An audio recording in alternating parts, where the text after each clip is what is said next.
اللہ الرحمن الرحیم ایاک نعبد و ایاک نستعین ایاک تیری ہی نعبد ہم عبادت کرتے ہیں و اور ایاک تجھ ہی سے نستعین ہم مدد مانگتے ہیں۔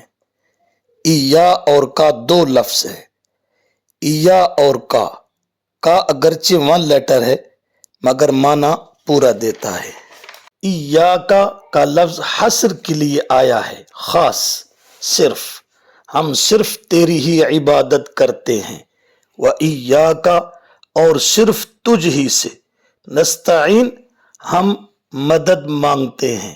نعبد عبادت سے ہے، عبادت انتہائی عاجزی کا نام ہے، اس نظریہ کے ساتھ کہ جس کے سامنے عاجز ہوں وہ مجھے ہر وقت دیکھتا ہے اور میرے نفع و نقصان کا مالک ہے اور مختار کل ہے۔ اللہ کے لیے عاجزی کا اظہار محبت و تعظیم کے ساتھ کرنا۔ عبد بندے اور غلام کو کہتے ہیں۔ عبد جو کسی ذرے کا بھی فوق الاسباب مالک نہیں ہوتا۔ اللہ کے لیے اپنے آپ کو جھکا دینا، اس کی تعظیم اور محبت، یعنی اس سے ڈرتے ڈرتے۔ عبادت صرف اللہ کی کرتے ہیں۔ صرف اللہ کی عبادت کیوں کرتے ہیں؟ اس لیے کہ معبود وہ اکیلا ہے۔ معبود کا مطلب فوق الاسباب سمیع، بصیر، قدیر ہے۔ جب ان صفتوں میں وہ اکیلا ہے تو اللہ کے سوا پھر کوئی اور معبود نہیں، کیونکہ ان صفات کا مالک کوئی نہیں۔ عبادت کی تین اقسام ہیں، بدنی، قولی، مالی۔ بدنی بدن سے، قولی قول زبان سے، مالی مال خرچ کر کے جیسے زکوٰۃ، خیرات، منت منوتی، نذر و نیاز، یہ عبادت کے کام ہیں۔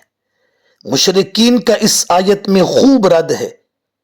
مشرک لوگ انبیاء، اولیاء اور پیروں کی عبادت کرتے ہیں، قبر و مزاروں کی تعظیم، طواف، نذر و نیاز، منت منوتی، سجدے اور پکارے، اولاد مانگنا وغیرہ، یہ سب کام عبادت کے ہیں، اور مشرک یہ عبادت والے کام انبیاء، اولیاء اور پیر و فقیروں کی کرتے ہیں۔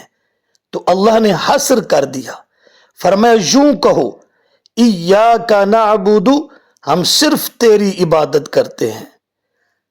اور دوسرے جملہ میں وَإِيَّاكَ نَسْتَعِينُ، یہاں بھی حصر ہے، تجھ ہی سے مدد مانگتے ہیں، غائبانہ پکارنا مدد کے لیے۔ یہاں بھی مشرکین کا خوب رد ہے، جو انبیاء، اولیاء، پیروں، فقیروں سے مدد اور امداد مانگتے ہیں، غائبانہ پکارتے ہیں، یا رسول اللہ مدد کہتے ہیں، یا علی مدد کہتے ہیں، یا پیر سیال لجپال وغیرہ۔ تو اللہ رب العزت نے ان مشرکین کا رد کرتے ہوئے فرمایا تم یوں بولو ایاک نستعین، ہم صرف تجھ ہی سے فوق الاسباب پکارے، مدد مانگتے ہیں اور پکارے کرتے ہیں۔